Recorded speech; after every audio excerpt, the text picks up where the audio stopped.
So, good day everyone. For this video, I will discussing to you the three philosophers and their perspective. The first is Socrates' perspective. The second is John Locke.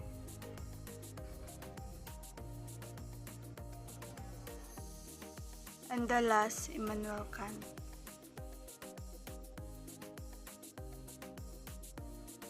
According to Socrates, if you know who you are, everything would be clearer and simpler. Knowing yourself. Ang pag-alam sa sarili ay hindi lamang tungkol sa pag-unawa sa ating kakayahan at limitasyon, kundi pati na rin sa pagsusuri sa ating mga halaga at prinsipyo. Ano nga ba ang mahalaga sa atin? Ano ang ating mga paniniwala? Ang pagsagot sa mga katanungang ito ay makakatulong sa atin na maunawaan ang ating motibasyon at ang ating papel sa mundo. Ang is John Locke. Identify is not a matter of that physical substance of the person, but rather the consciousness that unites the person is different action.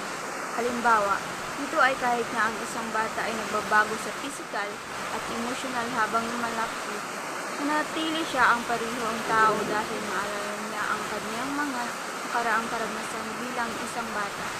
Ang kanyang mga alaala ay nagbibigay sa kanya ng isang pakiramdam na magpapatuloy sa paglipas ng panahon.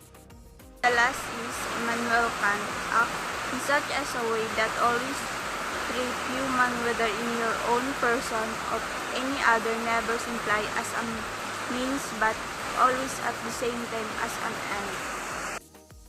Ang paggalang sa sarili ay isang mahalagang bahagi ng ating pagkatao.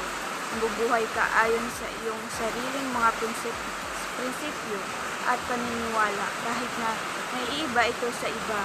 Halimbawa, naninindigan ka sa iyong mga paniniwala at hindi ka natatakot na ihayag ang iyong mga opinyon.